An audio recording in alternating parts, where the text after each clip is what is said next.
At one point following Hurricane Helene, the Southeast had more than 7.4 million outages, and with more than a million out at one single time. Weeks later, that number down to the mid five figures, all thanks to the efforts of tens of thousands of line workers. We applaud their efforts, but of course can't celebrate just yet, as there is still a lot left to do, and with cooler temperatures here, only getting colder. Joining us this morning for an update on restoration efforts in western North Carolina and in Florida, Logan Stewart with Duke Energy. Logan, good morning. Good to see you. Good morning. Great to see you guys. Listen, we were just talking here before we came on with you and Jeff Brooks and Caroline and some of the people that we've been talking to, over the last 3 weeks between North Carolina and, of course, Florida. You guys almost don't even know what town sometimes you wake up in because you're all over the place because there's so much need out there right now. We do, every storm, and of course we've just had two back-to-back, Helene and Milton, but we always say everyone at Duke has a storm roll. So we have been all hands on deck, and that is not just our crews, that is our whole team. So really since the moment, Helene exited the Carolinas, we just kind of moved in. And, obviously, Helene, I think I heard you say this last segment, it is unlike anything we've ever experienced in this part of the state, with additional challenges just due to the type of terrain in the mountains. And then on top of that, to have Milton come in, it's been a lot, but we're working through it. And Logan, with this being such an odd storm and something that a lot of people have never experienced, is there anything that you feel like you guys have all learned in the wake of these two storms that you're going to be carrying with you here in future damages and future restoration efforts?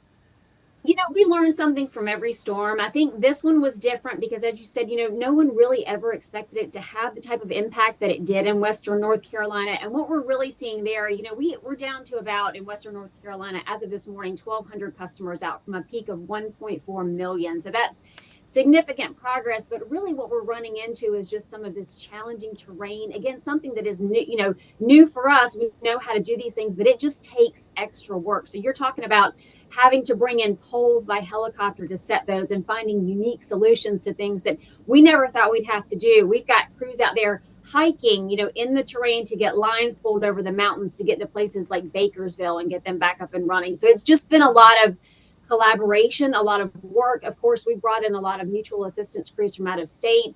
We've had crews travel in, from other parts of the state. I know we had a Wilmington crew that's been gone for 21 days.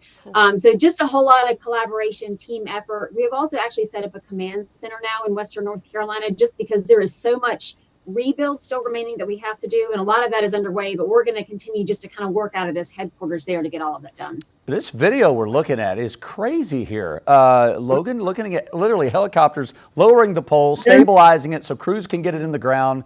This is incredible. So that's like one part of the project, right, is trying to restore and put in more secure utility poles. But then you guys have mentioned over the last couple of weeks some of these substations from Swannanoa all the way up into the most remote areas. You guys are having to kind of rebuild some of those. What is that process like? We are, we're fortunate. We actually have mobile substations, so we've been able to bring in some of those just to help get some of our customers back online while we do rebuild the substations. But, it's a process. Rebuilding a substation is not something you do overnight. So we're lucky that we do have some of these temporary solutions we can put in place, get power back for customers. But then we're going to continue to work, hard in western North Carolina to get some of these rebuilt and find a permanent solution for those. Of course, and our thoughts are always with western North Carolina, but what's the situation right now down in Florida in the wake of Milton?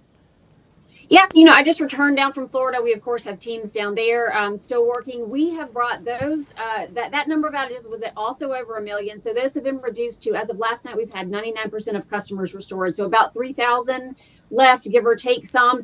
Down there, it was flooding. We also saw extensive wind there. So it was a lot of wind damage, especially up in kind of the Orlando area and surrounding counties, lots of wind damage. And then when you get down into St. Pete and Tampa, flooding, wind damage, and what you're looking at here on the video is actually a backyard, and we saw a lot of that. So some of these back lot, as we call them, poles. So we actually have to go in customers' backyards and do that work. And so, some of these outages have just a couple of customers on them, may take hours and hours. So having to address every single one of those just takes time. Man, I know that list, the priority list. Every day you guys are checking things off. It kind of gives us a perspective of how enormous that list is that you guys are having to work through. But to go from millions 3 weeks ago down to 1,200 or more so up in the mountains is just phenomenal work. So please give our thanks and our love and support to all the linemen and women that are working 24/7. And we know that's going to continue. So thank you so much, Logan, for your time, and everyone at Duke Energy. Thank you guys for your time.